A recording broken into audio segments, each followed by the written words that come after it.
Welcome to another edition of the Wranglers Roundup. My name is James Poovey. So pleased to be joined by my broadcast partners, Mr. Ed Cole and Mr. Kevin Derryberry. How are you gentlemen doing here this evening?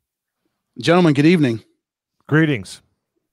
We are pleased to bring on here momentarily Coach Dominic Bramante, head coach of the Northern Arizona Wranglers. And also we are pleased to be joined tonight by Coach Matt Caward, the quarterback coach and chaplain for the ball club. Coach Caward, how are you tonight, sir? Hey, I'm doing great, fellas. Thanks for having me on here. It's a wonder. We appreciate you taking the time out to come in and join us. And Coach Bramante, how are you, sir? I would say that I'm substantially above average, but you did exactly what I asked you not to do. You introduced Matt Caward first. I was just thinking the same thing. Oh, that's right, Coach. So my visit will be short. Oh, goodness gracious. I apologize, Coach. We just addressed this off the air, and I already fumbled on the first play of the game. So that's my mistake. It's in my contract that when we're dealing with Matthew Caward, I go first. Well, why don't we let you go first, Coach, and we'll just get things started. You tell us how you guys came to meet and how you started working together. I don't know if Matt wants me to tell the story on how we came to meet. Matt, would you like to tell your version? No, I would never go before you coached me. You do your thing. Yeah, but I'll tell the truth and you'll say that I'm spinning it. Well, not until you get off the air. And so he showed up at my very first tryout in Albuquerque, New Mexico. He fashioned himself as a quarterback.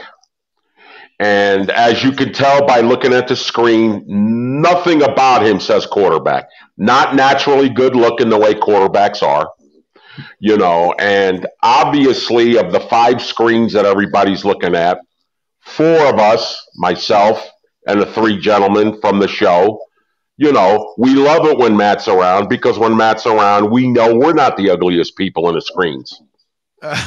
And so I looked at him and I said, young man, shouldn't you be in the offensive line group? And he said, no, sir, I'm a quarterback. And I asked him, who told you were a quarterback? And he said, my dad. My dad said I'm a quarterback. And obviously the tryout didn't go well for him. And he, all serious aside, he tried so hard. I mean, he really did. I took notice of his effort. And not an ounce of athletic ability, but really a lot of heart,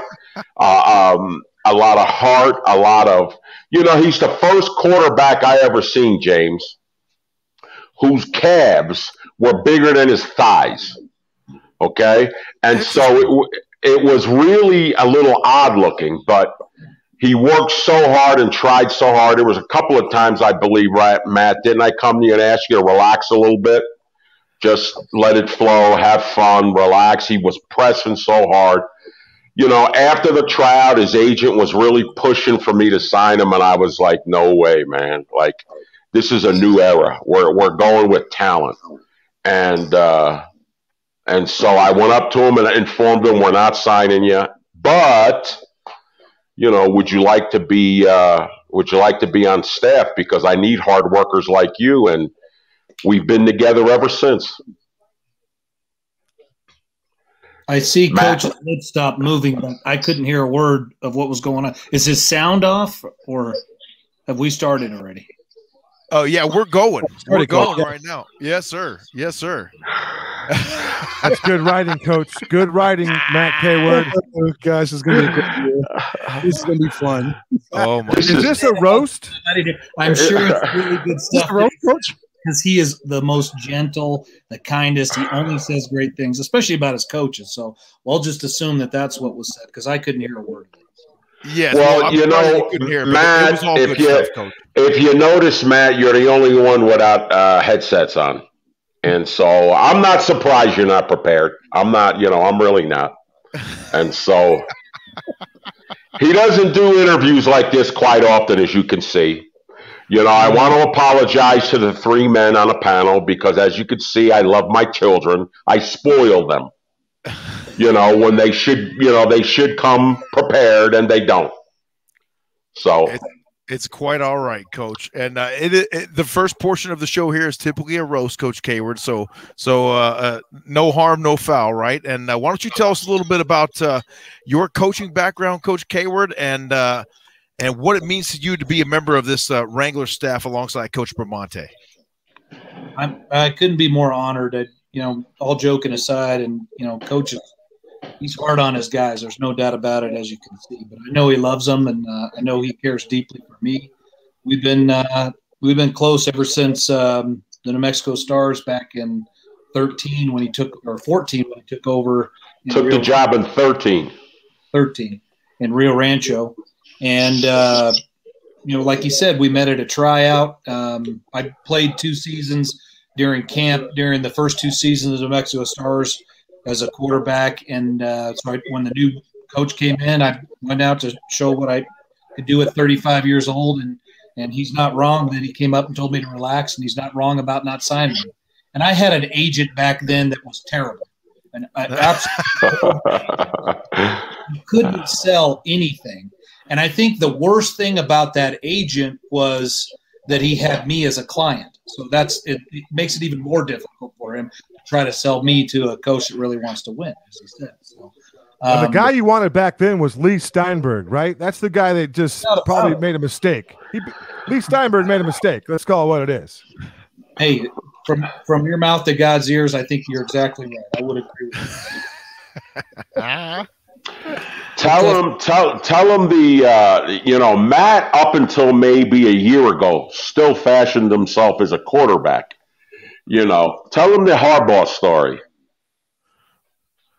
How much time we got? Oh, we got all night, Coach. Well, let's dig into it then.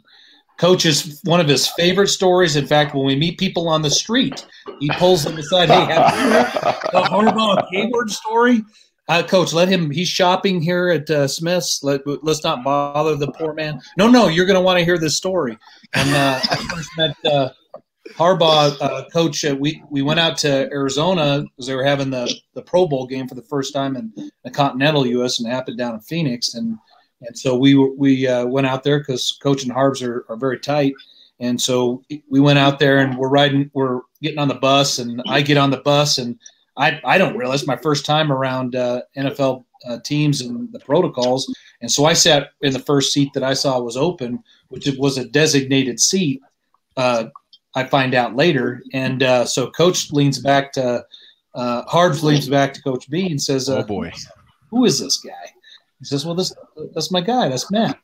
And he said, well, how'd you get him? He said, well, if you could believe it, Coach, he's a quarterback. He said, he's not a quarterback, is he? And so then he says, Matt, are you a quarterback? I said, oh, yeah, heck yeah, Coach. I'm a great quarterback. Are you looking for someone? And I said, no, not really. But I said, I that's how I met Coach. I met him at tryout, and he wouldn't sign me. And he says, well, of course he didn't sign you. You're 100 years old. What does he need to do with a 100-year-old quarterback? That's the first thing Coach Harb said to him. But what he left out was we're getting on a bus to go to practice. All the Pro Bowlers are on a bus on Coach's team.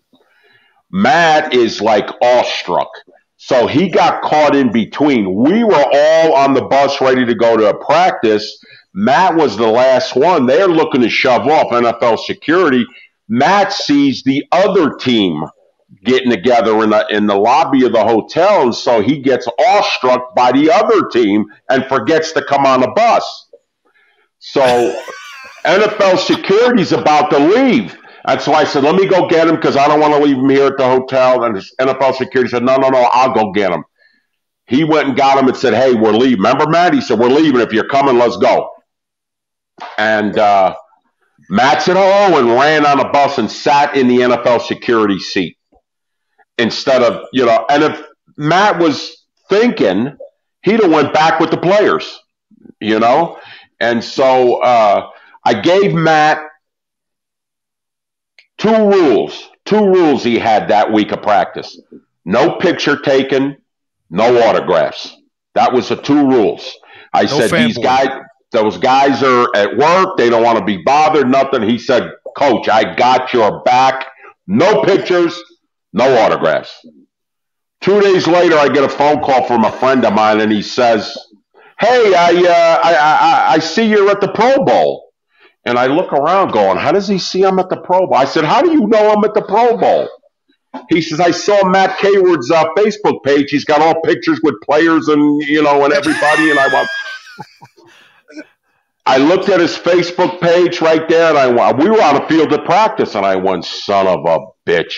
Caward, And Matt, he was experiencing this for the first time. So anytime he saw a TV camera, he would go right in front of it, to the point Sal Palantonio was doing a piece and had to ask Matt to move.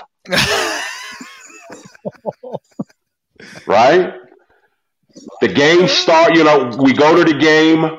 We're at halftime of the game because it's the Pro Bowl. The NBC was in the locker room live going over halftime adjustments. Matt saw the camera in the locker room and stood, I'm not exaggerating, 6 inches in front of the camera. Coach, why didn't you get on the whiteboard right then, Coach Caward, and start drawing up some halftime plans there right during the Pro Bowl? That's I didn't want to step on anybody's page. Of course not. Harbs had it down. He knew what he was doing. But you were there to give some pointers if necessary, right? If necessary. Of I don't course. know I don't know how NFL media got a hold of all those pictures and how they got access to my Facebook page. Still bewilders me to this day. I have no idea. Hey, computer hacking happens every day. To this day. And it's ironic, James. The reason why I tell this story is not to make fun of Matt, because Matt doesn't allow people to make fun of him.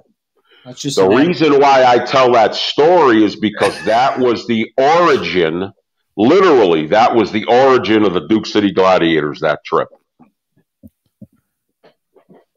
And let's be honest, that's taken a little bit from the Goodfellas too, right? In Goodfellas, there's a scene before they go into that club, and I think it's Robert De Niro. What does he say? He's like, listen, I'm telling y'all, nobody buy anything. No pink furs, no Cadillacs, nothing. Yes. And what do? They go in there, they're all making a little buzz, and De Niro finds out that the missus has got a brand new fur coat. And that's the Cadillac. The Cadillac, you're like, oh no, this can't be good for those two. And right. James, that's a perfect example. It's a perfect analogy. That's exactly Matt Caward. That's exactly how he treated me as well after he found out that the media people put those pictures on my Facebook page. Oh boy. We get back from Phoenix back to Albuquerque, and all hell breaks loose with ownership and with Matt's role on my staff, and we were saying that we've got to do something. I didn't like the way Matt was being treated when we got back to Albuquerque, and so we got hot as a team, and I think it was like, what was it, 2 or 3 games later, Matt? We upset the #1 seed in the league, a team that beat us twice by over 50 points. The third time we played them, we upset them. We earned the right to go to a championship, and during championship week, the editor of the local newspaper came to do an interview with me. And he literally must have saw that I was too giddy, too much of a good mood, too excited. He said, Coach, I hate to burst your bubble, but you can win multiple championships. And he made a point of saying multiple. You can win multiple championships. This community's never going to support this team. And, this is a building where teams go to die. And I was like, wow, if the editor of the paper doesn't support it, no one's going to support it. I called Matt. He was outside, in the building. And I called him and said, hey, we got to go to Albuquerque. And that's how the Gladiators were born. We went to Albuquerque to Tingley Coliseum and said, hey, you guys interested in having indoor football? And they said yes. And that's how we started the team.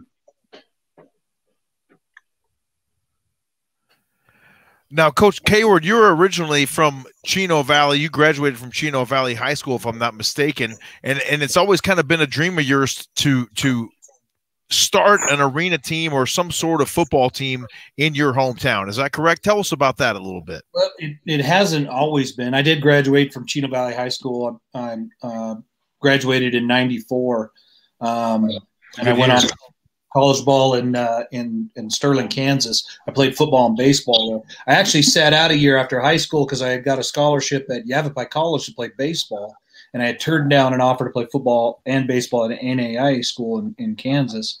And I was when the season got started over there, they had brought in the previous coach to offer me a scholarship. He was leaving to go on to another school, and a new coach was coming in from Colorado, and he was bringing down the majority of his players from Colorado, and everyone on scholarship that was coming in as freshmen were being asked to redshirt. And I was a young man at the time, and I didn't have real good advice in my ear what to do. And, someone telling me to, this is a good thing. And so I acted very brash and very arrogantly at that time because I felt, betrayed and upset that I had already given up playing football in college, which was a really difficult decision. But I knew going to Yavapai, that was the opportunity to get to a D1 school. And so they've always produced great athletes out of there. And they had a phenomenal baseball program, as you guys all know. And so I had turned down that opportunity to play football, and I was soured on it. So I sat out a year and then went to college in '95 in Sterling. And it worked out well because, life worked out the way it was supposed to. But it wasn't until later, after serving in the military, getting into the fire service and moving to Albuquerque, meeting Coach Bramante, that, prior to that, I playing with the Stars, that I even thought of arena football. I was 35 years old, and on my 35th birthday, I went and tried out for the Stars in Rio Rancho and got signed to a contract for camp. And I played through camp, got released during the season. And the next year I tried out again with Coach Williams and got signed for camp again released when the season started. And then Bramante came in that third year of the Stars, and he killed my dream right there on that practice field to play football again. So, disheveled and upset, he came and put his arm around me. I fired my agent that day, and he brought me on staff with him. And I'm glad he did. It was a great opportunity, and we've been, as you can tell, we're very, very close, and he takes advantage of our relationship and tries to make fun of me every chance he gets. It's out of jealousy, really. I never James, an indoor James, football. that's a long-term way of answering your question. Yes, it was a bucket list thing for him to bring a team to Prescott Valley. The question that you asked 10 minutes ago. How great of an opportunity it would be. Never thought it would ever come to fruition. We started the Duke City Gladiators in 2014 and jumped into the season within 2 weeks.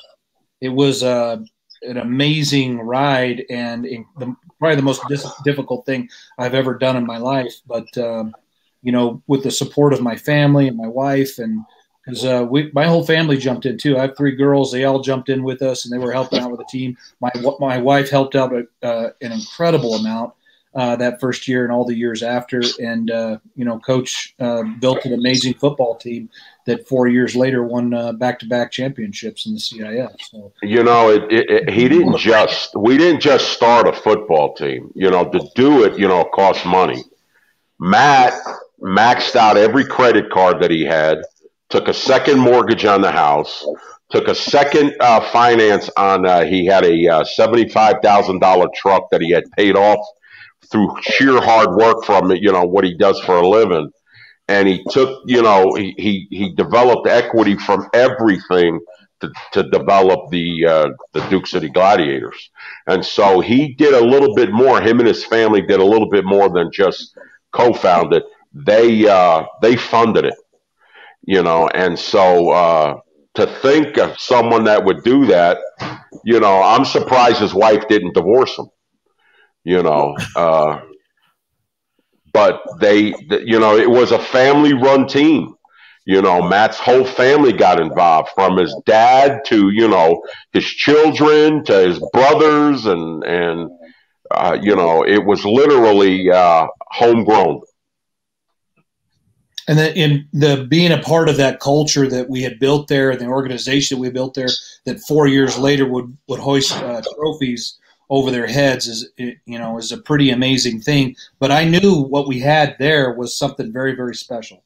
And it comes from the relationships of all the staff, Andres Trujillo. There's a number of Vidal Lopez. There's a number of people. It takes a whole army of people to run an organization like that and to have success like that. So from the players that we were able to sign that fit the culture, but the culture that we were building there that would 4 years later win a championship was very, very special. I've always in the back of my mind, and I would always bring it up with Coach because I came out to the first time I was in the Findlay Toyota Center was when we were honoring 19 brave men who gave their lives for our community in Prescott at the funeral service. And now President Biden, he was a vice president at the time, was there speaking at that funeral service. Was the first time I've ever been in that arena. And it's identical to the Star Center out here in Rio Rancho where we played back in 2013. And I, looking around in that moment and what we were building in Albuquerque and what everybody was going through, the heartache was palpable. It's emotional just thinking about that experience and what those men and their families went through at that time and all their brothers in the fire service there as all 19 of their helmets were laid out on that floor in the Findlay Center of, what if someday we could bring that culture to the Prescott area and what it would do for the community and transforming lives and that hope. The people in Prescott are blue collar people. The people in Prescott, gave up 19 of their sons, their brothers, their fathers, their husbands. Those guys paid the ultimate sacrifice for their community. And the organization that we build in with the Northern Arizona Wranglers, what we're hoping to build is that foundation of that, is that you would give your life for your brother. The Bible talks about this is the greatest kind of love there is. There is no greater love than a man who would be willing to lay down his life for his brother. And that's not just about dying, fellas. That's more than just giving up your life, everything you're doing, every day at work, going to work, every day at film, every day at practice, every single rep, taking advantage. This red, green, blue system of culture that Coach has built with our organization in Albuquerque that took us to a championship in just 4 years from nothing. From nothing exists. We didn't have a field. We didn't have helmets. We didn't have pads. The first time our organization, the Gladiators, ever were in pads was the first game of that season, 2 weeks after we announced that we were going to start that team.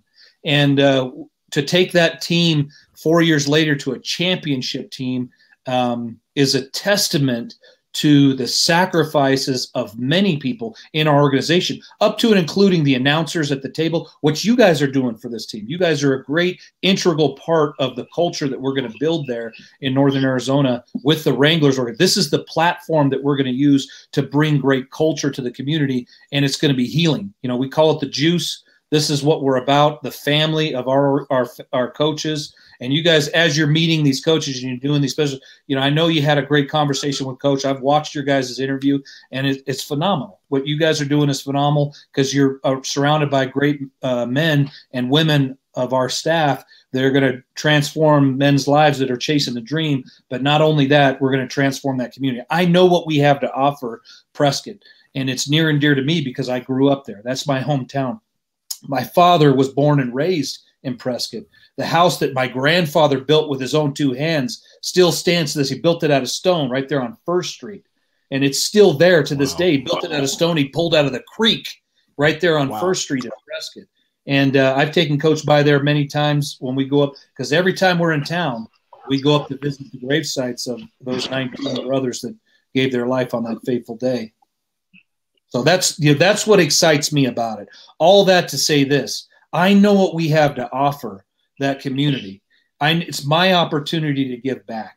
And so when KG called Coach, when we were sitting in front of Starbucks, he says, they're talking about putting a franchise team in Prescott. I was a little upset that I missed the boat, but I was also pretty excited that, the possibility of what could happen there. And then when the possibility of having Coach Bramante and his staff and his culture that he builds, as you guys are getting a small taste of it, I know it's easy to get excited about, man. I know why you guys want to highlight the coaches, because you highlight coach, you get to see the ingredients, the secret sauce to the success, and that's the culture that comes with it. He's definitely someone you'd run through a wall for, right, Coach Caward? I'd give my life for him without hesitation. And I know everyone on the staff would do the exact same thing. And we know that Coach would do the exact same without hesitation. And the sacrifice of your life, that idea that there's no greater love than that, our Savior did that exact same thing for the entire world. And, I know Coach would, without hesitation, would do that. But it's more than just the giving your life, that you would jump in front of a bullet or you jump in front of a train to save your brother or your coach or your player. It's more than that. Coach gives up his entire life. He gives up time with his wife, who's back in Oklahoma. And he gives up time with his son, that's playing high school football, is chasing a dream himself. He gives up time this evening to be with us here to talk about this culture, what we're going to transform in that community. All of the coaches give up so much. You've got some of the greatest coaches in indoor football, and there's some greats out there that we're going to have to prepare for in this league. There's some great coaches out there, but I can tell you this, I've known these men that are working on the staff, and I'm getting to meet Coach Dirks for the first time. These are amazing people. And Coach is the catalyst that is Coach Hudak, Coach Moran. The list goes on. We've got a number of them. We're bringing on new coaches now. You guys know David Moran. He's a phenomenal coach in his own.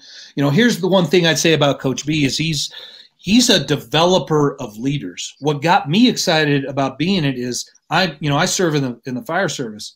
An organization that's built on service and sacrifice. We talk about it every single day. Not just the sacrifice of your life, but the sacrifice of time. One of the biggest sacrifices a fireman makes, I admire my guys that come into work with me every 4 days for 48 hours straight, is they're gone for 48 hours from their families. They miss Christmases. They miss birthdays. They miss the first steps of their child. They miss the baseball games because they're sacrificing their time. They're sacrificing their life for this calling. There's no difference in that sacrifice here in coaching. These guys are going to be away from their families. They're going to be away from their livelihoods. They're going to be away from it for chasing perfection in this game. And Coach B has brought an amazing, what does it take to go from year one of nothing to 4 years later raising a trophy? It's culture. It's the staff that Coach is able to bring on because he's a dynamic trainer. He's training guys to be head coaches. Landrick is being prepared from day one when he first took over as a offensive coordinator. His first year as an offensive coordinator, he won a championship. And I don't think Landrick's ever won a championship in indoor football until he coached as an offensive coordinator. In his first season, Coach is preparing Landrick to be a head coach here soon. He's preparing me to be a head coach in the fire service. He's preparing Jason Pena, our DB coach, to be a head coach in high school football. He's preparing Coach Hudak to be a head coach in his organization with Embry Riddle teaching. He's preparing Coach Amber Dirks to be a head coach or to be a possibility in her next level as she progresses in her career. And the list goes on. And David Moran that we just brought on, Coach Moran, I know you guys are familiar with him. His family's been coaching in football for a very long time, 50 years. And he's a head coach now, was with Bradshaw. Now he's an athletic director at the school he's working at. But, the quality of people, it starts with the head, obviously. I'll steal a line from Jocko Willings, the great that wrote a book about leadership called Extreme Ownership. It's foundational to what we're doing in our culture. And he'll tell you there are no bad teams. There's only bad leaders. Coach has got the book right there. This is Coach. There it is. The things that Jocko's teaching, I use in the fire service. We use it on our team. That extreme ownership, all of those things is a part of the culture, and that is set by the leader of this organization, as Coach Brown. We wouldn't be in Prescott Valley if it wasn't for Coach B. He's why we're there and why we continue to do this and sacrifice our time away, traveling out to Arizona when we have to live here in Albuquerque and miss our time with our families. And they're willing to do it because they know how much it means to us. You can hear it in his voice. You can hear it in his passion. we wouldn't be 2-time champions. We wouldn't have the rings that we have if it wasn't for Matt. You know, Matt he's a firefighter, you know, and what does that mean? That means we're all running in a direction away from trouble. He's running to the trouble. That's who he is. He's a hard charger. And we needed a hard charger when we started this project, 7 years ago. And so, without him, we don't accomplish anything. I don't accomplish anything. The mighty men, the Duke City Gladiators, the mighty coaches, the mighty equipment managers, it was all due to Matt and his sacrifice. So when Matt talks about us sacrificing, he put his butt on the line, to sacrifice for this dream. And so, I mean, it doesn't get any more powerful than that. He buys into leadership. Listen, he deserves the stage by himself. I'm going to let you guys really talk to him. He's a leadership ambassador. He talked about, I'm developer of leader of men. He was developed already before he showed up. It was just meant, the creator meant for us to work together. And so he's an amazing, amazing human being. So much so that my wife is jealous of him because she thinks I love him as much as I love her. And the feeling with my wife as well. It's a relationship that's very, very, as you guys saw at the beginning of the show, it's very controversial. And we've even scratched the Sounds like it. Guys, I gotta get on the phone with an athlete. Great talking to all y'all this week. Thank you for what you do. Hey man, you guys did a great job at the tryout. Thank you, Coach. Really, listen, enjoy the interview with Matt. He's entertaining. He loves talking about faith, family, leadership. Enjoy the interview. I'll see you guys next week. Thank you, Coach. Have a good evening, sir. Thanks, Coach B. Thank you, Coach B. Thanks, Coach B. That's very kind words that he said there. I'm thankful to have him in my life. He's a big, there's 3 people in my life that have influenced me the most. My father, obviously, he's a former Marine. He was a commander in the United States Army. He was a commander of a cavalry unit in the Army. And, those guys are elite guys, as you know. He's a family guy. He grew up with 16 brothers and sisters that, like I said, oh my goodness, right there in Prescott. He went to Prescott High School. My grandmother, it's interesting. I go up to the gravesite to visit the guys every time I'm in town. I go up there and pay my respects to those men and their families and the sacrifice they made. Right next to their 19 grave sites is my grandmother's gravesite. It's about 6 feet away.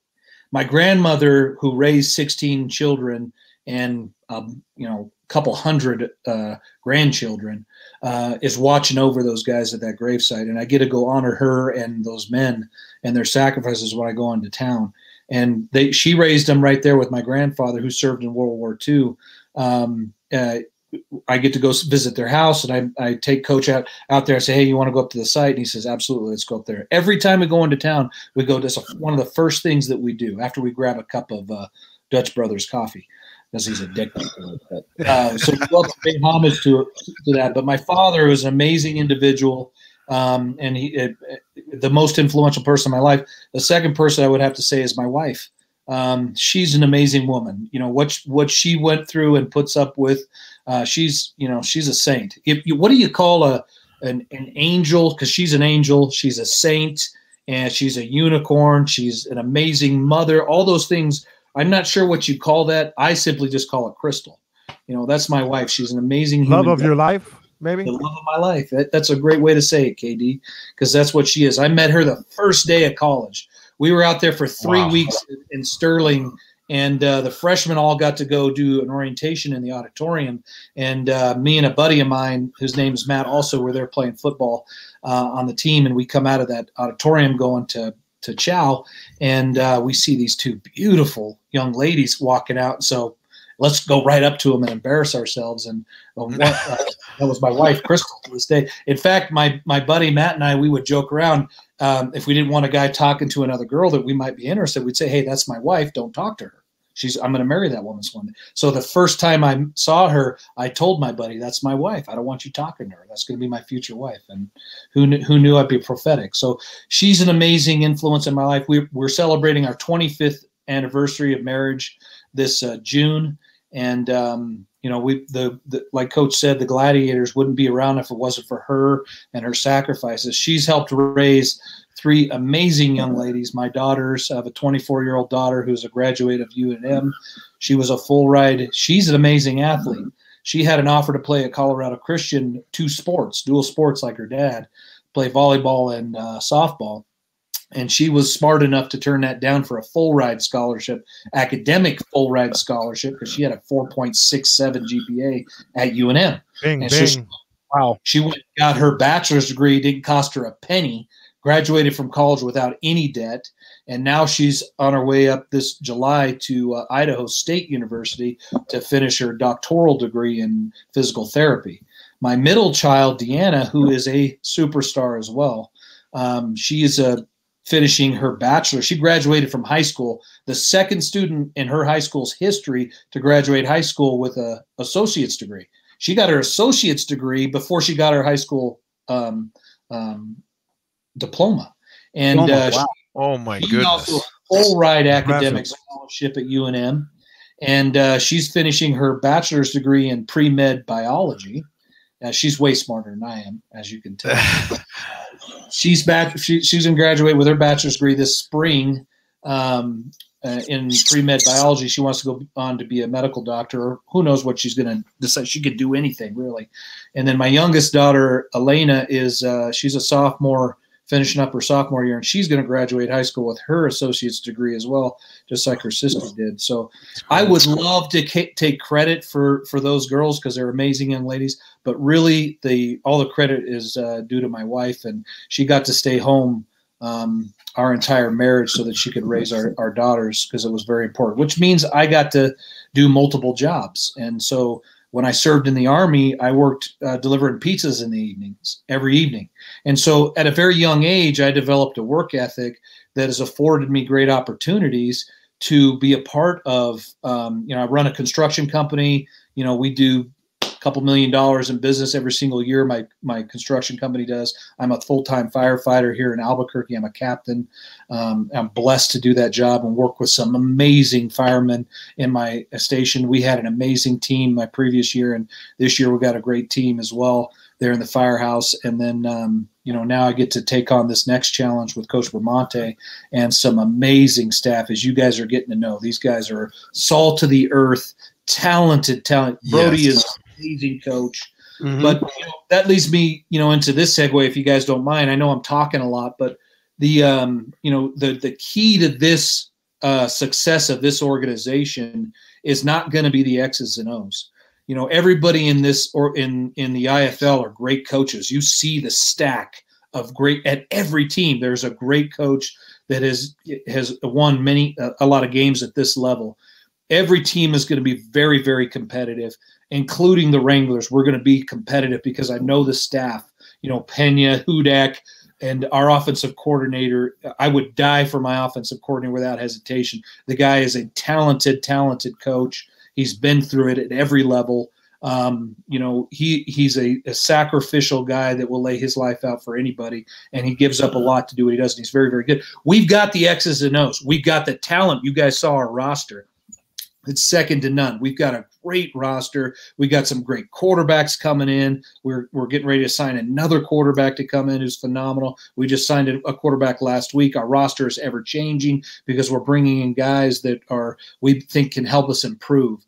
But the key of our success on the football field, in the locker room, and in our community is going to be how quickly we can get our guys to buy into the culture.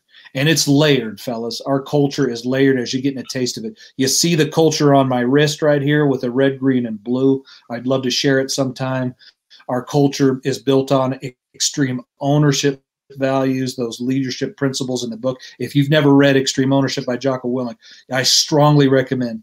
We're big fans of John Gordon, who is a writer of the Energy Bus. He wrote a book with Mike Smith, the former head coach of the Atlanta Falcons, who signed Matty Ice. out there in Atlanta who's had great success. The two of those guys wrote a book called It Starts With Winning in the Locker Room. You know, the success of an organization is about culture. And Mike Smith will tell you his falter, how he got let go in Atlanta, where the success stopped happening, was when he stopped focusing on culture.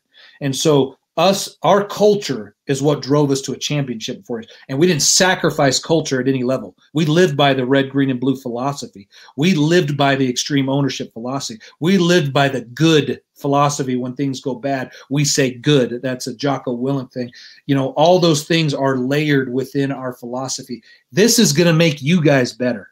This philosophy, this culture is going to permeate into the locker room. It permeates. It's palpable within our coaching staff. Every one of those guys live it, not only on the field, practice, watching film, preparation, game planning, all that. They live this philosophy every day of their life. It permeates into their marriages. It permeates into their fatherhood. It permeates into their jobs when they go to work during the off season. This culture is it's palpable with our coaches, and you're getting a taste of it in these interviews.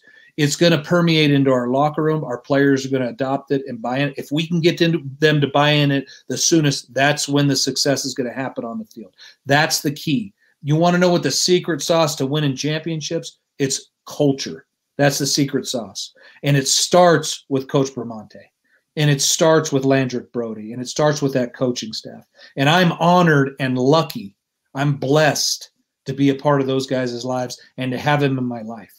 And for us to be able to take that culture, I know what it is. I know the value of it. And we're going to bring it to Prescott. We're going to bring it to Prescott Valley. And we're going to capitalize on what they already believe in. And that is sacrifice at the highest level. You know, they're willing to give their brothers, their sons, men of our community. It's going to be a part of what we do. And we're going to honor those guys and their sacrifice, because it's a representation of this community. What those guys did is a reputation of our community. So I'm honored to be a part of it. That's for sure. Coach, in addition to your being a quarterback coach for the Northern Arizona Wranglers, you're also the team chaplain. Speak on the importance of spirituality within this organization. It's important, of course, for every player to be physically and mentally prepared for game days, but they should also be ready spiritually. Talk about that. It's an aspect of our lives that we have to, it's a part of us because we're spiritual beings. And, you know, it represents that verse from the book of John talks about there's no greater love than a man who would sacrifice his life for his brother. That's our culture in a nutshell. That's what we're about. We want our guys to buy into what the men sacrificed at Yarnell, at the Yarnell Hill on that fateful day when they didn't hesitate and they gave their lives for their brothers and for their community. And, you know, that's a hard thing. I honor, I am so proud and humbled to work with men and women of the fire service every single day I see them. My guys come into work with a great attitude. They put in 100% effort. You know, they're amazing people. Their families sacrifice so much for them to go to work for so long. And it's not just the 48 hours, fellas. It's birthdays, it's, you know, vacation days, it's holidays, it's the first steps of their child, you know, the dance recitals that they have to miss because they got to work, the extra shifts that they got to pull, you know, this risk of running into a building where their life may, you know, I look those guys in the eye and I know what they represent, because you put it realistically, you know, those guys who sacrificed their life, you know, they were willing to give up their children's father for their brother and for their community. You want to make it real. This is a man who he would sacrifice himself without hesitation. He would jump in front of a bullet for his brother. There's no doubt in my mind, without hesitation, without even thinking about it. But what is he sacrificing? This man is willing to sacrifice his children's father. He's willing to sacrifice his wife's husband. You know, she is willing to sacrifice, you know, her husband's wife. You know, can you imagine anything more tragic than your child to grow up in this day and age without a father? You know, and how tragic that is. That's what those guys are willing to sacrifice. That ideology, that cultural ideology is what makes our culture so amazing. And we want our players to buy into what the 19 brave men did for our community in Prescott. We want to buy into what the coaches are sacrificing for this organization, what Trey Medlock and his family are sacrificing for this, what you guys tonight are sacrificing for this organization, because you believe in what we're doing.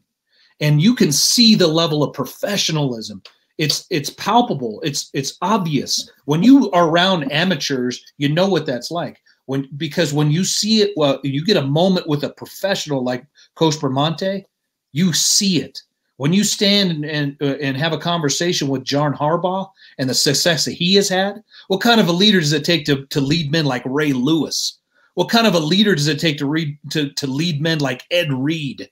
You know, these Hall of Famers that are alpha males, that are playing the greatest game at the highest level possible. What kind of a leader does it take? How about guys and gals that work at the fire service? You know, those types of leaders, those types of A-type personnel, those strong people, those guys and gals that are willing to sacrifice. What kind of a leader does it take to lead those type of people to do what they're doing? You know, when you're around a professional, and I tell my guys at the firehouse all the time, you guys are at the highest level of this industry. You guys are pros. And you need to start acting like it. And it comes from those three words. You know what our philosophy, our leadership philosophy in this organization is? What Coach Bramante has said? I use the exact, it's my philosophy. I've adopted it because I believe in it. It's three words. Do you know what those three words are, KD? I'm going to go red, blue, green, but just taking a stab at that. Yeah, that's a good guess. What do you think, EC? What are the three words of our philosophy of leadership? Oh, my goodness.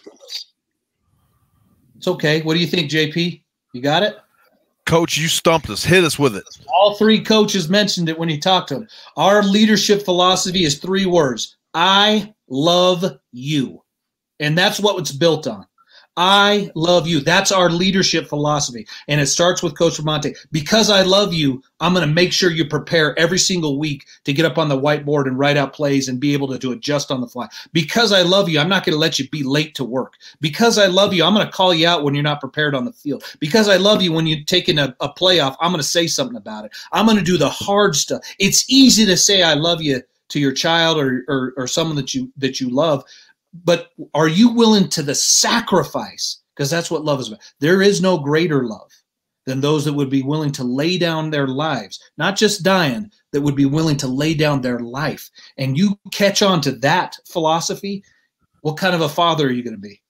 What kind of to your kids? When you hold them accountable and say, you need to go clean your room, and not just push stuff under the bed. I want you to clean your room. I want you to go do your homework. If you love your kid, you're not going to watch the TV while they're supposed to be doing their homework. You're going to be in there with them, reading to them, making sure they do every ounce of the homework. Because you love them, you're going to sacrifice. Because you love them, you're going to go to work to a job every day. Because you love them, you're going to be good with financing your finances. Because you love them, you're going to impart upon them the importance of having faith and what faith means in your life when you're going through the hard stuff. Because when everything's going good, fellas, it's easy to be happy and go lucky. That's the easy. That's not a testament to who you are. It takes hot fire to make fine steel. And that's what we're putting these guys through. When you come to practice, you got a small taste of it. You know, we can't be hard on guys coming to tryout. You know, they're paying money to be there, right? Right. Wait till we come to a season. You're dealing with the top athletes in the country that are no longer on scholarship. The guys that are trying to take a man's job, and that man doesn't want to give up that job. So what does it take to take a man's job at the professional football level? Because let's make no joke about it. Let's not mince words. This is the highest level of indoor football. You're going to be playing against coaches like Kevin Guy, you know, and some of these other coaches around the league. There's some great ones out there, and there's some great athletes out there. These guys have got to take a man's job. And this game is about performance. You don't perform at this level, you go. If you can't buy into the culture, you go. Next man up. There's no shortage of guys that want to live this dream. And when you're around guys that are living a dream and chasing a dream, it's infectious. And when you're around the coaches, I love being around Coach B. I love being around Landrick and JP and all of our guys, Hudak, and being able to bring on Coach Amber and the professionalism that she represents. To be a woman in this industry, you got to be good. There's no doubt about it. And to have David Moran on staff with us. Me and David went to high school together. We played against each other in high school. I couldn't stand David Moran. Motivated me every single day. That guy motivated me to be a better athlete, to be better at what I was doing, because he was a phenomenal athlete in high school. And I love to go line up against that kid.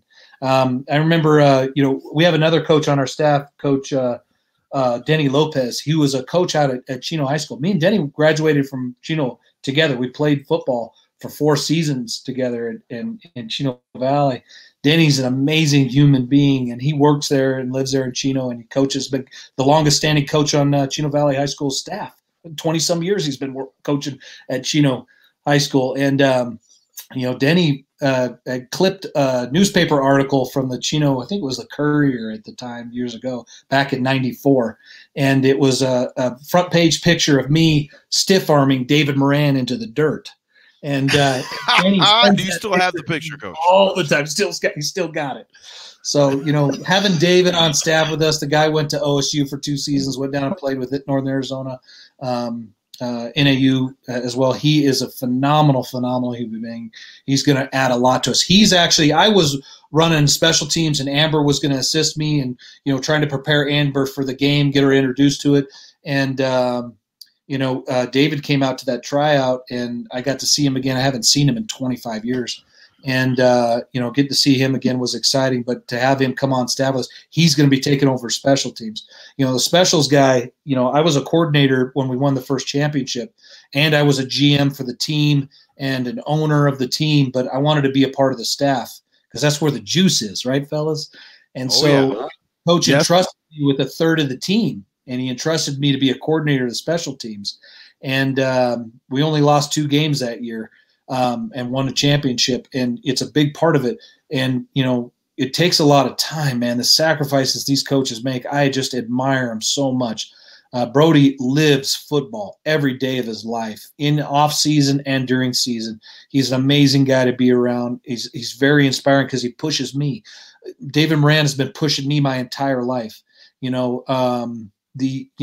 JP pushes me. Coach Amber pushes me. Hudak pushes me to be better. Denny Lopez pushes me. Coach Bramante will let you know, like you saw at the beginning of this interview.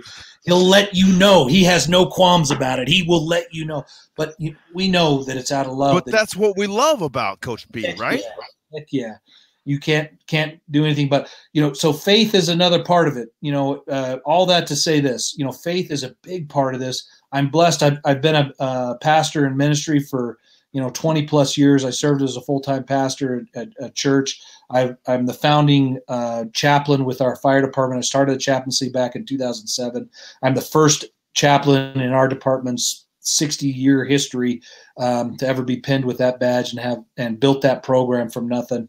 And now we've got a dozen or more chaplains serving our department in our community here in Albuquerque. And, I'm blessed to be able to fill this role because it's about professional development. It's about developing great men that are chasing their dreams. It's another layer of accountability that we add to it with our faith. And so I'm honored to be a part of it. And now I'm very excited that I get to pass off the special team stuff to a very capable person and Coach Moran, and he can take it to the next level and do even greater things with it than I did and could. And now I can just focus on chaplaincy and professional development and being an ambassador of our culture. Does that answer your question, Ed? Yes, sir. Phenomenal answer, Coach, by the way.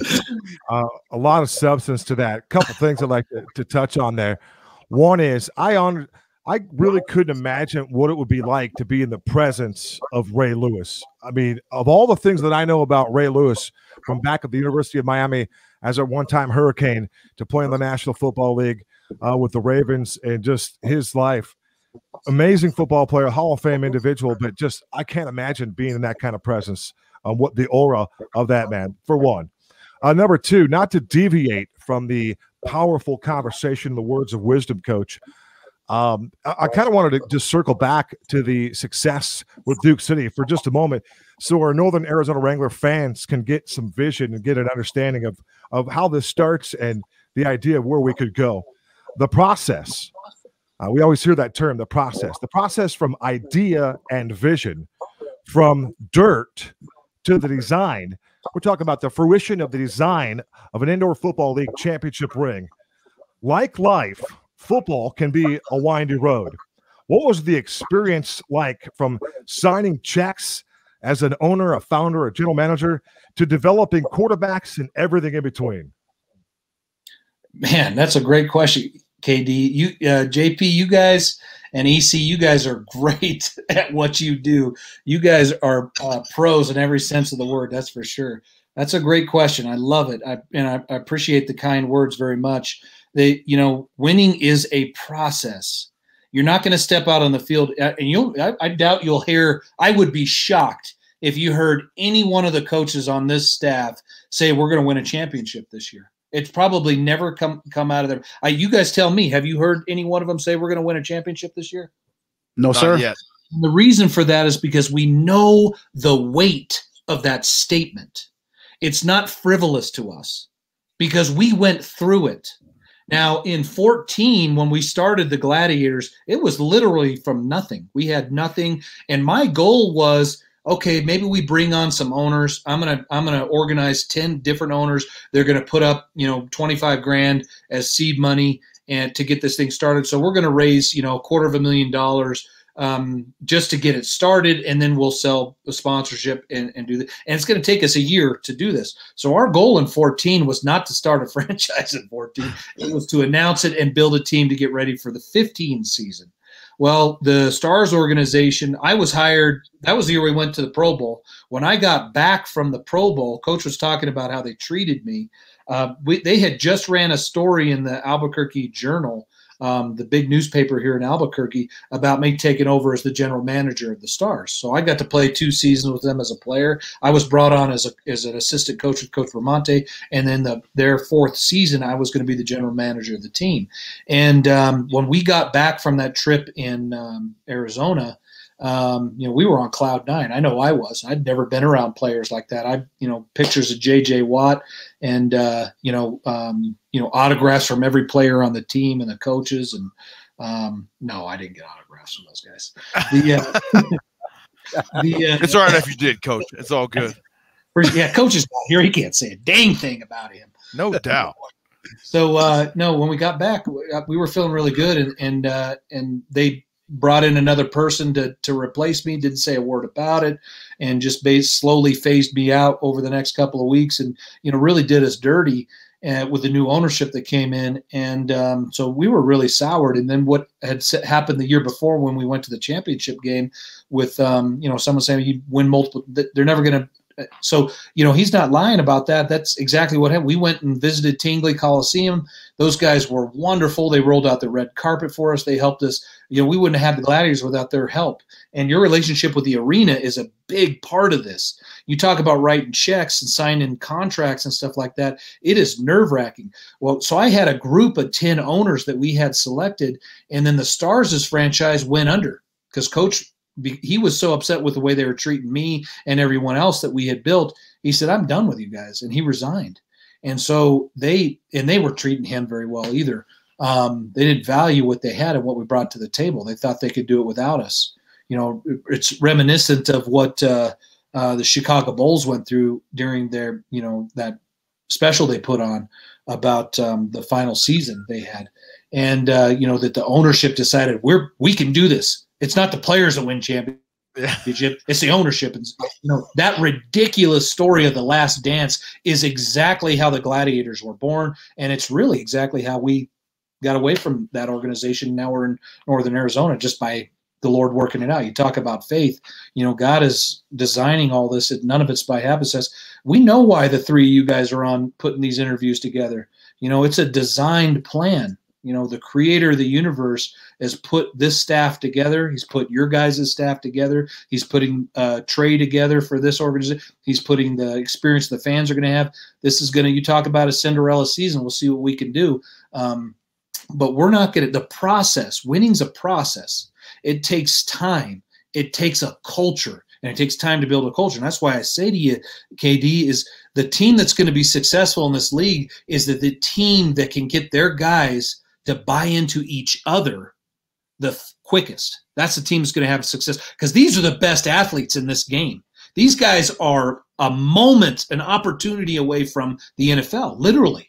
You know, when Harbs was with us in Albuquerque, he'll tell you when he was in the locker room, you know, you couldn't tell the difference. These are NFL guys. You know, what is that thing that's keeping from probably an opportunity, or maybe it's a quirk, or maybe it's some kind of culture thing, or they didn't have a mentor in their life that was pushing them to the next level. Because a part of being the greatest in pro sports is being able to handle the mental side of it, the spiritual side of it.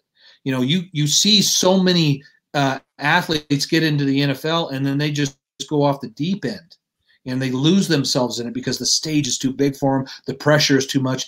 Without a foundation of faith and family and culture, it would eat you alive. You wouldn't be able to survive it, any of it. So, you know, the success, how does a player become from good to great, become a Tim Brown, become a Ray Lewis, become an Ed Reed? They've got to get this right first.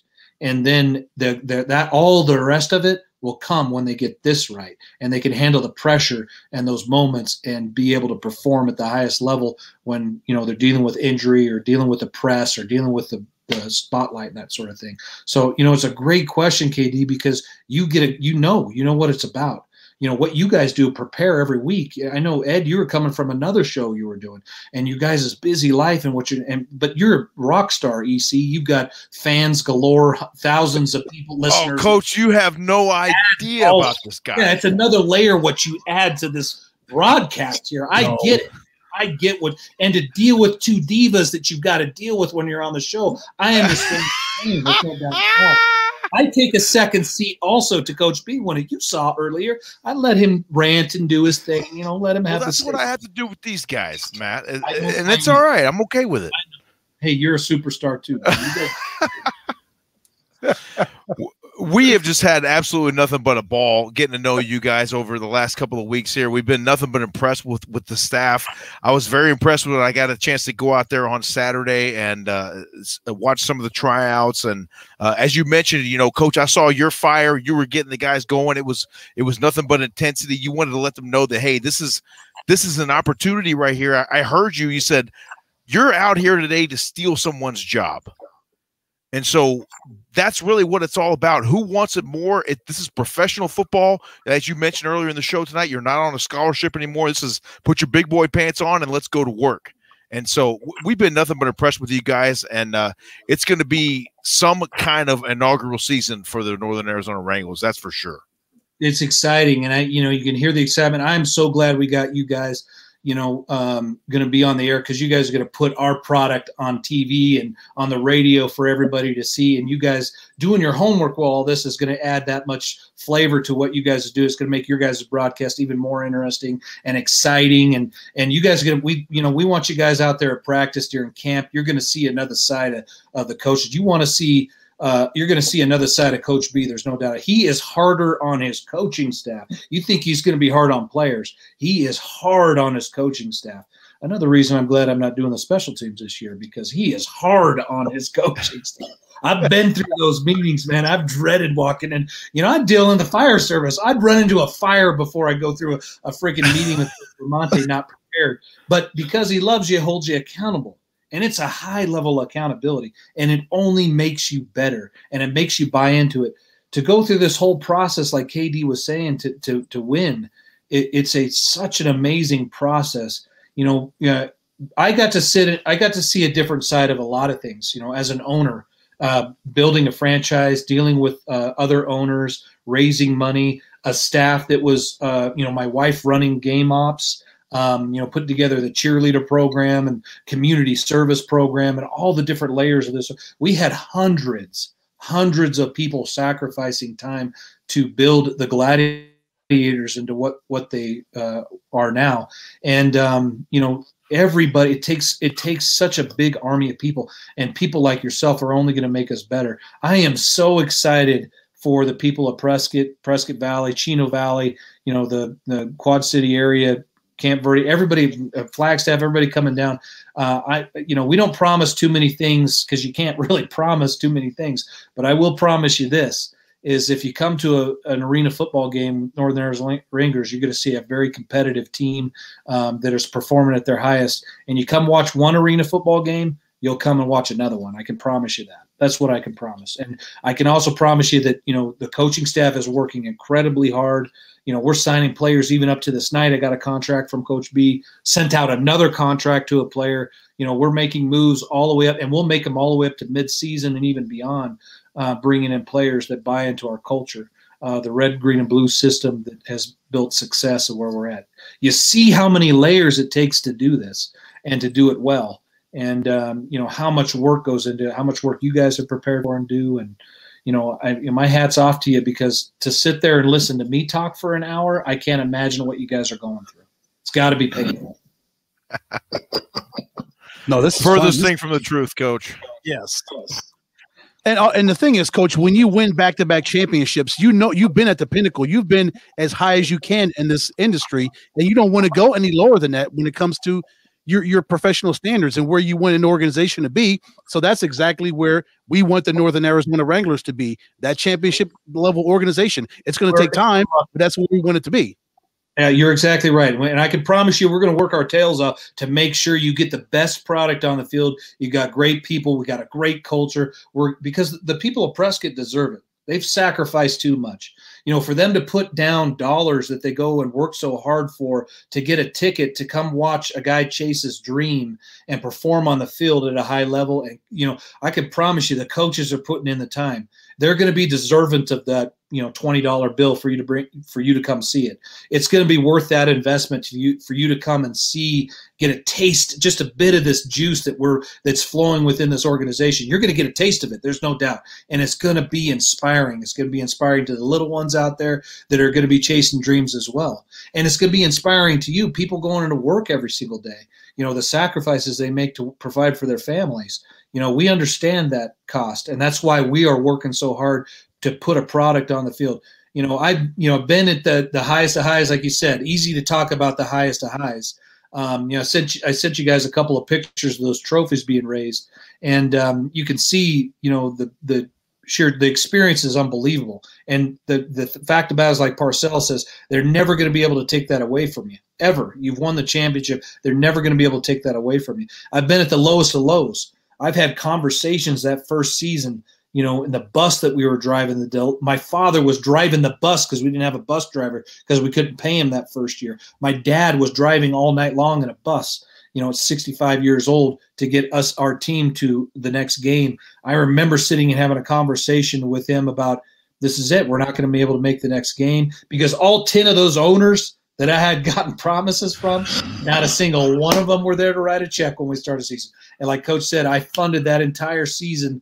My wife funded that. My daughters, my girls that are chasing their dreams, that are getting degrees, beginning of their life, those little girls funded that organization, and we got to raise a trophy 4 years later. The sacrifice that went into that season are absolutely real. And, it was an amazing, amazing experience. And my wife is truly a saint. She's the love of my life, and I'm so thankful for her and my girls. They allow me to do this even to this day, because it's not easy for them to say goodbye to Dad when he goes away for 2 weeks for camp. My wife and I spent some time today. We're driving into town. We're talking about our faith and what sustains us and what brings people through hardships. What sustains a marriage for 25 years? It's the fact that when trouble comes, and trouble's coming, fellas. It's coming in every way. Trouble's coming. Always. And, what's going to sustain you guys is if you can take, these things that we're learning here in this culture, and you apply it to your marriages and your lives and your families and your wife and you. When trouble comes, you go back to back, and you don't point fingers at each other. It's your fault. It's your fault. It's your fault. No, you go back to back. Let's do this together. We're going to do this together. And my wife has given up so much in this life. And she raised 3 amazing young ladies, and she puts up with me every day. That's not easy. And she puts up with Coach Bramante. Can you imagine? She's a saint, and his wife's a saint. I would be remiss if I didn't mention Bitsy and what she puts up with. Everybody sacrifices so much, fellas, including. We've got to have Miss B on the program here eventually. That's going to happen. You talk about a great interview. I would tune in for that in a heartbeat. I would love to watch that interview. Coach Caward, you set things up for me too easily. with the segue. By the way, you use segue, very nice vernacular there just a moment ago. But you talk about chasing dreams. The San Diego Padres are chasing dreams. Once up 2-0 in this ball game tonight. Now 2-2 after back-to-back jacks by the Dodgers. Just wanted to pass that along. But here's what I wanted to get to. I got 2 points. The first one is you sent those pictures of that championship ring, the Indoor Football League championship ring. That thing was sleek. It was chic. Yes. It was sweet looking.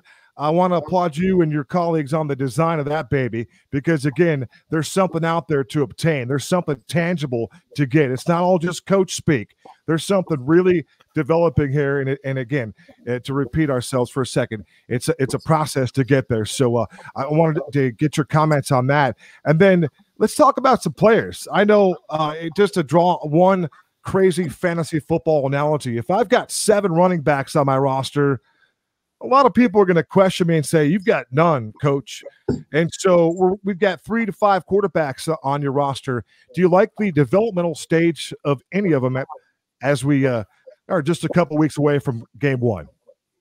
Great questions, KD. As always, I knew you would raise the bar once again. The ring design was a big part of that was Coach Bramante. We had done several designs.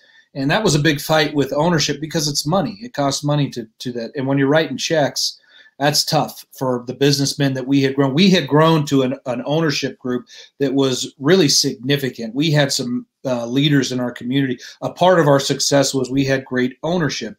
When you speak about great owners, I have to mention Trey Medlock. I've been around Trey for 6 months now. From when he first announced the team to his hiring of Coach Bramante, which was a great move, as you guys know. Probably the best decision he made in his organization so far.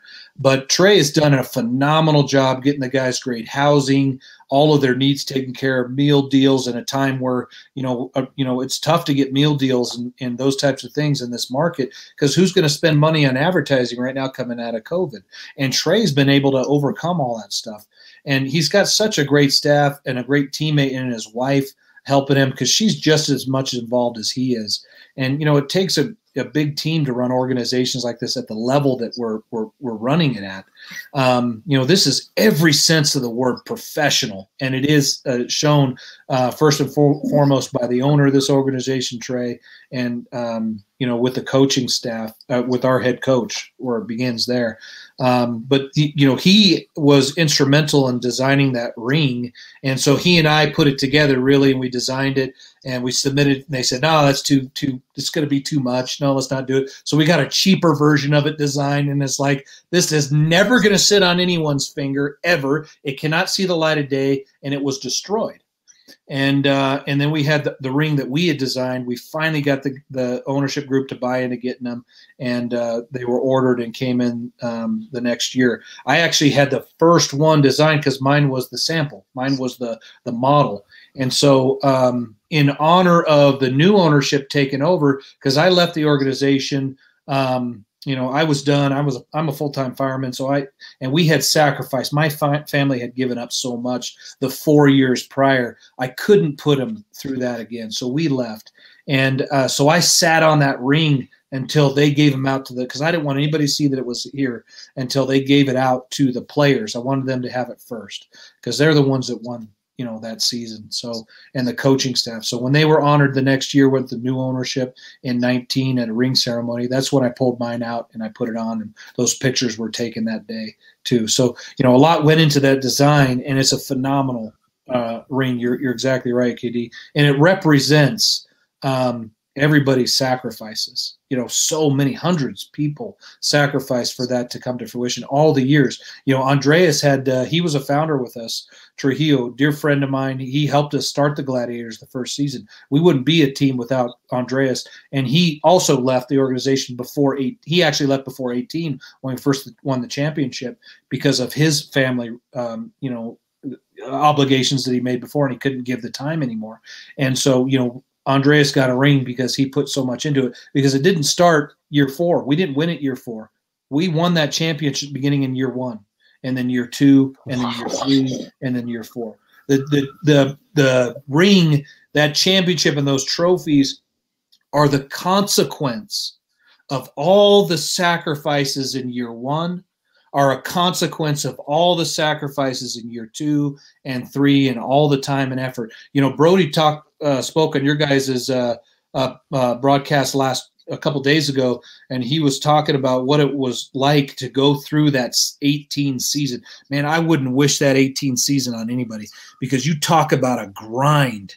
We would sit in film sessions on Sundays for 12, 14 hours going over it, screaming matches with each other about preparation and questioning this and going through that. It was a horrific, horrific season, but it was. This is the back-to-back season, Coach? This was the first championship. It was the first championship in 18. What that ring was about. They haven't given out the 19 rings yet. So, but that when I look at that ring and I wear it, and I've got it on my mantle in the other room there in the living room, right by the, because it's a big part of my life. It's a big part of what my family. It represents my girls' sacrifice. What they gave up with their dad. I don't know if I'd ever do it again, because of what I know what my daughters sacrificed. I know what my daughters mean to me, and you don't get that time back. I know what my time with my wife means to me. She's an amazing human being that I love dearly, and I wouldn't be able to do this stuff without her. Being a fireman, construction company, being able to be a part of pro football at this level, have Coach B in my life, have you guys in my life now. You get to meet the most amazing people in this business. To have Harbs in my life, to have those people in my life is an amazing, amazing thing, and it just pushes you to get better and better. So that's what that ring means. If that sums it up for you, KD, if I could try to capture it and put it in words, that's the best I could do. Sorry, but absolutely.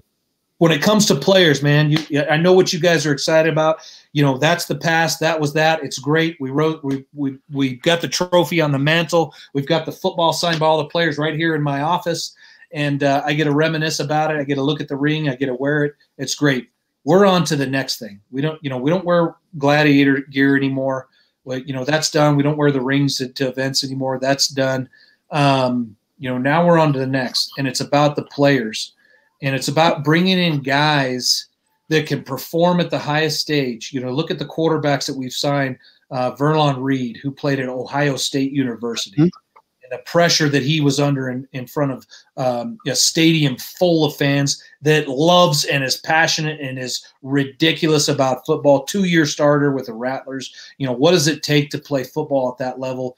Not just football, but your mind. Where do you have to be in control of your mind and your faith and all those things that make you a leader? And these are the guys that are the generals on the field. It starts with these guys. They set the tone. They set the pace. They set the workout, the level, and or the work ethic and all that comes from our leaders in the locker room.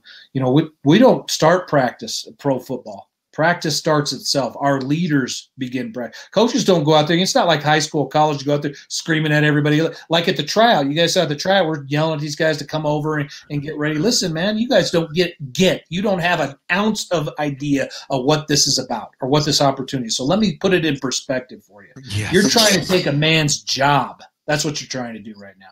And that man doesn't want to give up that job.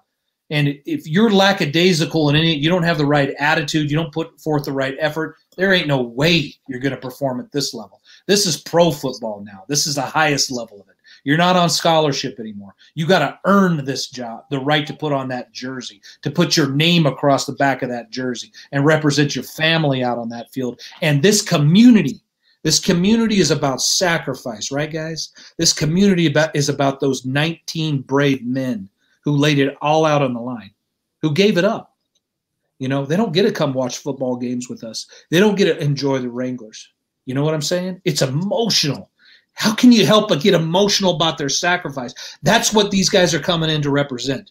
They're going to have the Northern Arizona Wranglers emblem upon their jersey, on their helmets when they walk out of that field. And that means more to me than I could express in words, because this is my community. It's my chance to give back to the people in my life, like David Moran's and Denny Lopez's, that made my life what it is. The coaches that were in my life back then, Kevin Grell's, and the people of that caliber that were at that high school serving as teachers that molded and shaped me. The Tom Pratts of this world. Coach Pratt was an amazing human being. The most similar coach to Coach Bramante was Tom Pratt. That guy sacrificed a lot for that community in Chino Valley, built that baseball program there. You guys know who Tom Pratt is and what he represents. Coach, if I may interrupt you, did you play on that 97-98 back-to-back state championship team on the baseball squad for Coach Pratt? And they ended up losing both those title games, but they've been there, and part of your journeys. We went to the playoffs every year that Tom was there, and I got to play with Coach Pratt 92, 93, and 94, and we went to I think 3 state champions. We went to championship every year. I got to be on the varsity in my 93 and 94 years. I played catcher. I was an all-conference catcher and all-area catcher under Coach Pratt because of his coaching. And got a scholarship to play baseball in college. I played at a college that was the head coach was Hadley Hicks. And I don't know if you guys remember Hadley Hicks. He was a head baseball coach at Prescott High School back in the 80s when my dad was back in it would have been the 70s when my father was in high school there, and he coached a guy named John Denny. John Denny won the Cy Young Award in '84 with the Philadelphia Phillies. Yes. Right. And Coach Hicks was the head coach at Sterling College when I signed a scholarship to go play baseball and football at Sterling. Hadley Hicks was the high school coach. He was one of the reasons I went there and played there. He recruited heavily out of Arizona. He knows the caliber of players in Arizona, baseball. And, it was a bonus to get to play football as well there. But, Hadley brought in John Denny. He always put on a John Denny week every year that Hadley was a head coach at Sterling. They would have John Denny week. Well, the year that I was there, John Denny came in for the entire season. So I got to play my freshman year of baseball with John Denny as the pitching coach, and I was playing catcher. Sweet. Starting catcher as a freshman. And I got to spend the whole season with John Denny. It was an amazing, amazing experience to hear his stories about Major League Baseball and the stories, and for him and winning a Cy Young. He still lives in I think he lives in Tucson now. John does. Played for Dallas Green. That's right. That's right. The caliber of players that we're bringing in are like no other. Verlon Reed, one of our big quarterbacks. They score a run. They score, Kevin? Oh no, they just reviewed a play. It's 2-2. They punched him out at first base. I knew about that, but we got to have our priorities here, right, guys? We signed. Yeah. That's right. We've got a couple of quarterbacks. We signed another quarterback, Faustino Saucedo. Faustino is another great quarterback that we just signed last week. That we're real excited about. I think it's a guy that's going to really push Verlon. All these guys are vying for the starting job. It's not anyone's job yet. That's going to be dealt with in camp. And Faustino is another talented quarterback. He's a guy who's got his master's degree. Faustino's got his master's degree.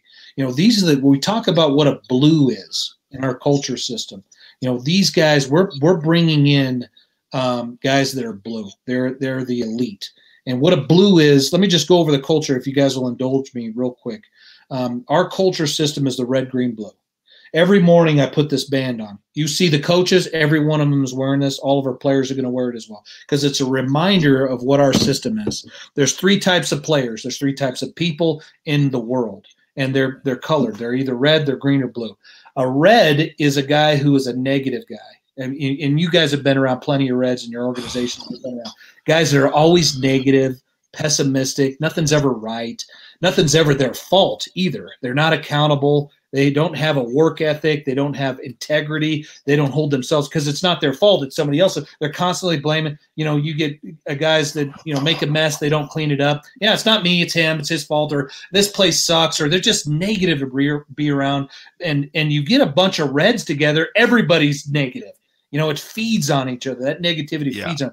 They're a player that – a red player is a guy who shows up late, shows up whenever he wants. It's about him. It's not about the organization. I'm not getting enough reps. I need a football. Throw me the ball more. I should get every single play. All this. It's a selfish guy who is only interested in something for himself. That's a red. A green is a guy who's a fence rider. He's a middle-of-the-road guy. He's a person that won't commit one way or the other. He's lukewarm. He's influenced. You put a green around reds, he'll be red. He'll do exactly what all the reds are doing. He'll be negative, and he can't stand up for himself, can't make a decision for himself, can't hold himself accountable because he's green. He's not committal one way or the other. He's riding the fence, won't commit to anything. A blue is the blue chip athlete. This is the elite guy. Now, he's not a blue chip athlete or an elite guy just because he's great at the sport. He's a blue chip because he comes in early. He works hard. He works out before practice. He stays after, gets in extra reps. He's watching film all the time. He's preparing for the game. He takes it serious. He holds himself accountable. When something goes wrong, he doesn't blame somebody else. He takes a bad snap. He doesn't blame the center. He says, I made that mistake. That's a blue. He's accountable. He's a leader. He comes in early. He stays late. He does it. You turn your back on him, he doesn't stop working. He pushes everybody around him to be better, pushes himself to be better. That's what a blue is. Now, the red, green, blue system helps us in evaluating players because the goal of categorizing players red, green, or blue is so that coaches can take reds and make them green. Can we get this red to be at least green?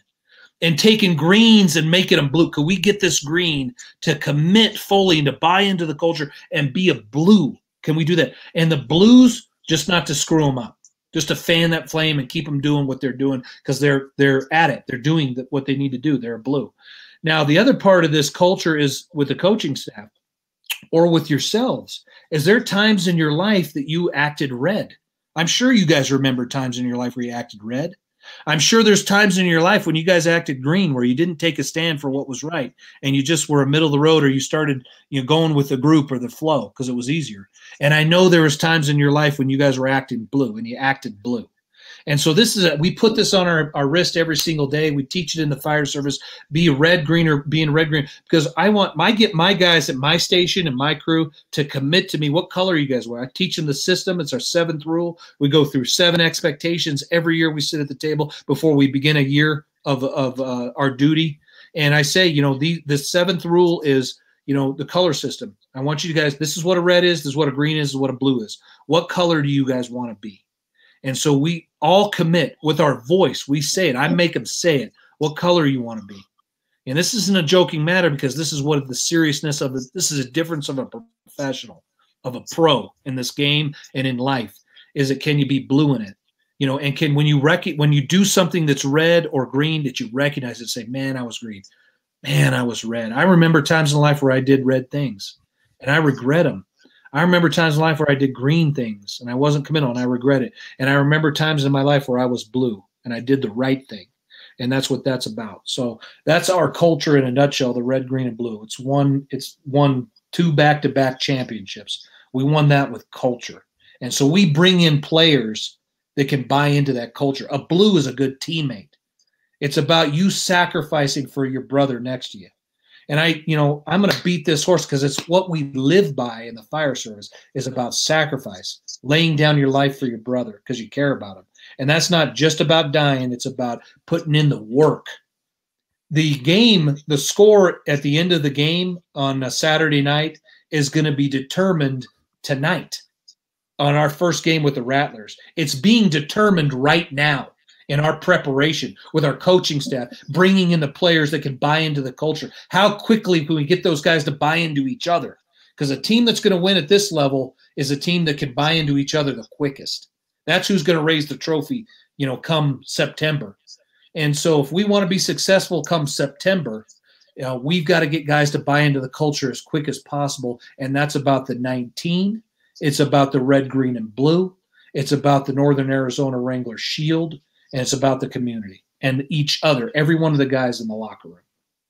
Coach, it's all about the family atmosphere. We've experienced nothing but the same thing ever since we've been around you guys. It's about the buy-in. You talk about the Saints and the sacrifice that they put in, especially your wife, you being a fire captain and then a professional football coach.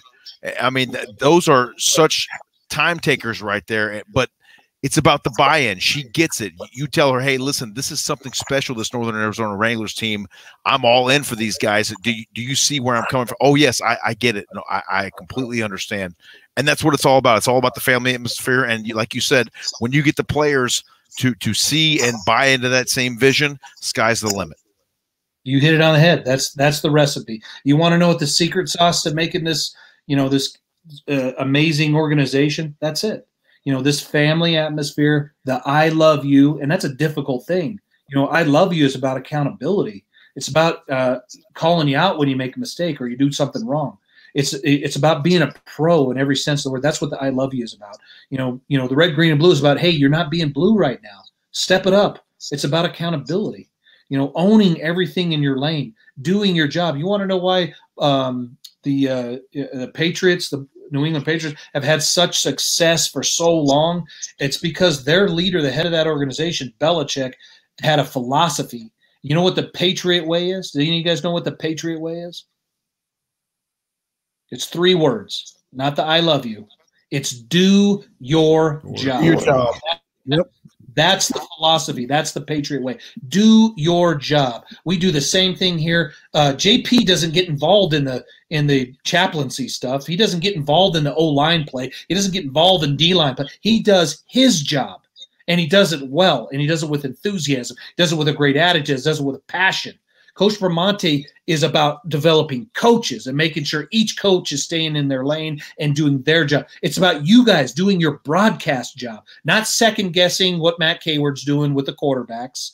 And Ed, you're not going to second the quarterbacks, right? EC, you're going to do your job and be the best color analyst in the league because you're doing your job. Yes, sir. Level of it. Trey doesn't get involved in football. He does his job. His job is not to get into football. His job is to make sure the organization is run at the highest level. It's funded. We get fans in the seats. And, everybody is doing their job, for the person that is checking people in at security all the way through this organization. Everybody doing their job. It's not an easy thing for my wife to say goodbye. She's given up her evening tonight, and I'm leaving in a couple of days to go to camp. And, that's not to hurry up this session. I love chatting with you guys because you guys are making me excited about getting ready for the season. But it's about the sacrifice that she makes, and she doesn't do it. It's not easy for her, but she knows what it means to me. She wants her husband to be the greatest he can be. She wants her husband to be a blue in every sense of the word and give 100% to everything that he does. I've been blessed for 25 years to be married to a woman who allows me to be me and pushes me in my faith and pushes me to be the best husband, pushes me to be a great father, pushes me to be a great firefighter, a servant in my community and my team and the organizations I'm a part of. And we've been fortunate, we've been blessed to have great success at everything we've been able to be a part of in serving in the military, serving in our community, our family. Our girls are amazing young ladies because of her and the sacrifices that she's made. She's given up her whole career. She's talented. She went back to school and got her bachelor's degree in psychology from Liberty University. I've taken a class from Liberty University. It's no joke. I said, no, I'm done. I'm going to Eastern New Mexico University. I'll get my degree from But she got a 4.0 from Liberty University. The degree is sitting right above my head here on the wall in the office. And, that's as a mom. She went back as a mom just recently, last year she got her degree. While she was helping me run the organization, she got her degree. While she was raising 3 girls, she got a degree. Because what does that say about legacy? What does that degree up on the wall say to her? A whole lot, Coach. That's right. It speaks volumes. Same thing. It speaks volumes that mom could raise a family and deal with me, which is not a small task, as you guys probably are getting to figure out. But she teaches our girls the greatest lesson in life, and that is you can overcome anything if you work hard and you have faith and you sacrifice, which is what our family is about. My girls have given up a lot for this dream, for me to be a part of it, and I'm so very thankful and grateful for it. I'm grateful for you guys. I am very excited for the season. I can't wait to bring what we're doing with the Northern Arizona Wranglers, within the staff, within our broadcast team, within the front office, what's going to happen at that arena. It is going to be pumping. It's going to be rocking that first game. Hosting the Arizona Rattlers. It couldn't get better. Let's go. That's right. That's what's about. Let's go, baby. Players coming in. They're going to be ready. They're going to be prepared. They're going to be the best athletes. They're going to be blue all the way through. Every one of our guys is going to be a blue.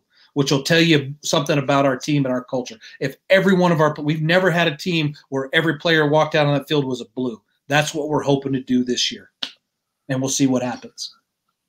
JP, Ed, Matty Caward, I'm going to close out with this. I thought those 3 words from Bill Belichick to the Patriots organization was "leave Tom alone," but I misunderstood. They may have been, KD. You may be right about that. Maybe. We'll see. He was awfully impressive with Tampa in his first year 1 away from Bill. But I will say this. I wrote this down for you, Coach Caward, and it was just a couple of points that I had developed my own mindset as I learned about you through reading. But as I listened to you here talk in this format here on the Wrangler Report, it's all so valid. Giveth of yourself, giveth to others, and giveth to mankind.